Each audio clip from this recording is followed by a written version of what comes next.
Hey everyone, how you doing? It's Liam from PushSquare here with our review for Call of Duty Vanguard on the PlayStation 5. This review was written by the heroic Liam Croft over on the PushSquare website and was adapted for video by me, a conscientious objector. Anywho, enough of that, let's dive right in.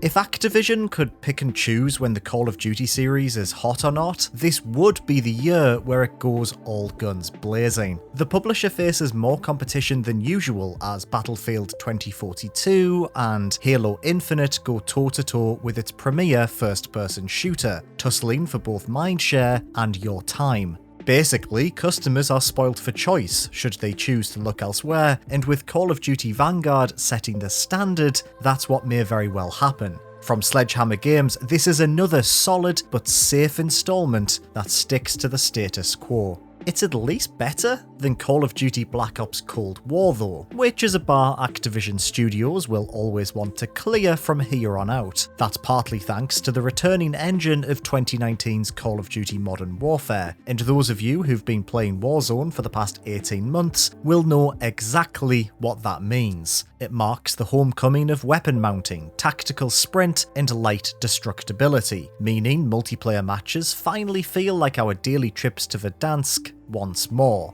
It's great to get that maneuverability and weapon feel back, even if it means turning the clock back to World War II. Returning to the time period isn't necessarily a bad choice, it just feels like a very safe one. Sledgehammer Games has been there and done it before with Call of Duty World War II, so do we really need to storm the beaches of Normandy on D-Day one more time? Thankfully not. The story this time around focuses on 4 exceptional soldiers recruited from different parts of the world to form a special task force named Vanguard. In the final year of the war, Project Phoenix is what they're after, a secret Nazi plan run by Hermann Freisinger. The narrative is very flashback heavy, introducing the 4 characters and detailing the heroics which led them to being handpicked for the team. Their escapades span the Pacific, Western and Eastern fronts, and North Africa, turning the 5 or so hour campaign into a bit of a globetrot. As usual though, it's the sort of single player fun we've come to expect from a Call of Duty title for generations now.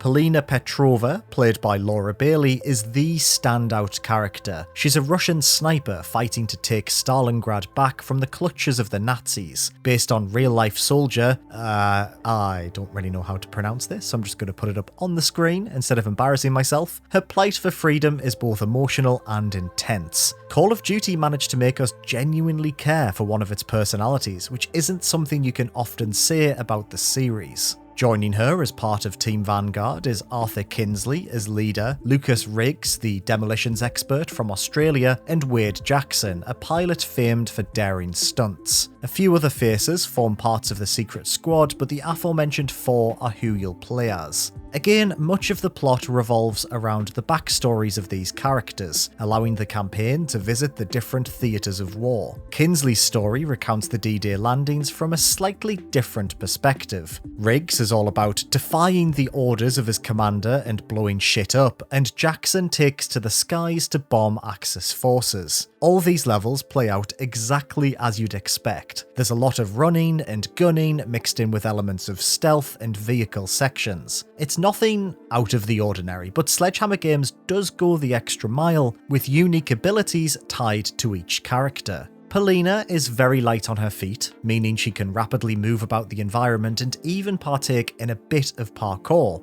Nathan Drake style. Arthur can issue basic commands to the AI, Lucas can carry many different types of equipment at once to fuel his lust for explosions, and Wade can temporarily highlight enemies in the nearby vicinity. While they're not exactly game-changing, the neat little features help to make each scenario feel at least a little unique from one another. But apart from them, this is a traditional Call of Duty campaign through and through. You'll visit different parts of the world, taking down Nazis as you go. As entertaining as that can be, the only truly memorable things are the characters. While it could mean revisiting the 1940s once again, we wouldn't say no to seeing them return in future installments. What also remains conventional and by the book is multiplayer. When we reviewed Call of Duty Black Ops Cold War, we signed off by stating a passable effort for the start of the PlayStation 5 generation, but Activision must buck up its ideas for next year.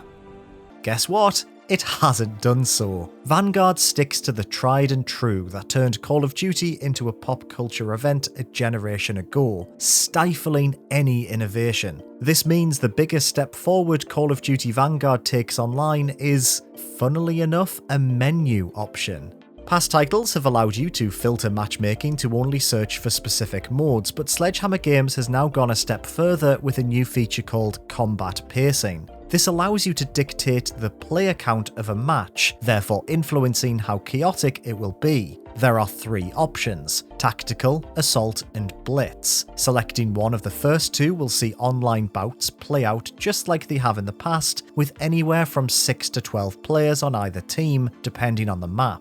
Blitz, however, really ups the ante by flooding matches with players, thus turning engagements into something reminiscent of Shipment from COD 4 Modern Warfare or Nuketown of Call of Duty Black Ops fame. It's complete chaos and it's fantastic. The feature covers what is actually a pretty meaty multiplayer package, with 20 maps available at launch. 4 of them are exclusive to the new Champion Hill mode, but it still means you could go an entire session without any repeated locations. Whether that actually happens in reality is another matter, but regardless, there's a lot here to learn and master. With a long list of weapons and challenges to complete, it's easy to see how one could commit the next few months to the title, throw free post-launch support on top, and Call of Duty Vanguard will house a heck of a lot of content when all is said and done. All the fan favourite modes return alongside new ones like Patrol, which features an ever-moving objective that 2 teams must fight over. While Sledgehammer Games certainly hasn't reinvented the formula, it has a lot of content to offer up front for a multiplayer offering that's still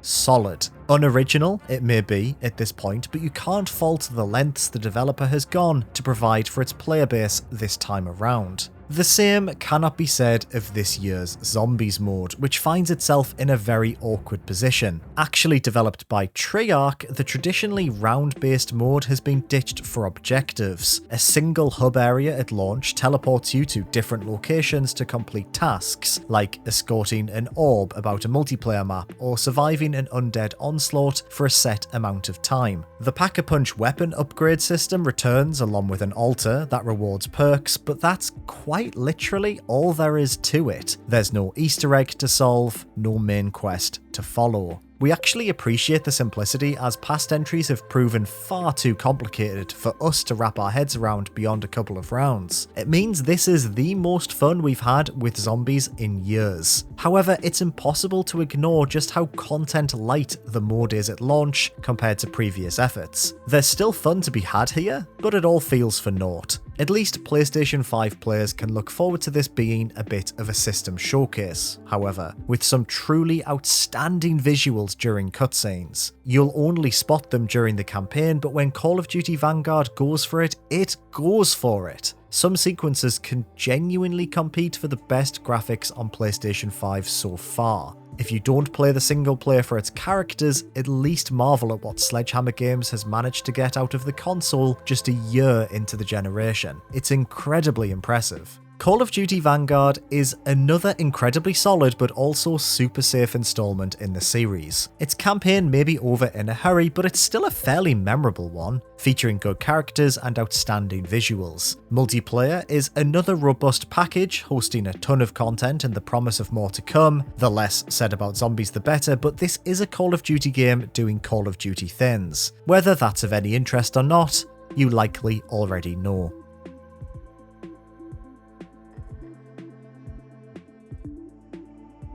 So there we have it, our review for Call of Duty Vanguard. Have you been playing the new Call of Duty? Let us know in the comments below. If you enjoyed this video, please do consider giving it a like and make sure to subscribe to Push Square for everything PlayStation. Thank you as always for watching.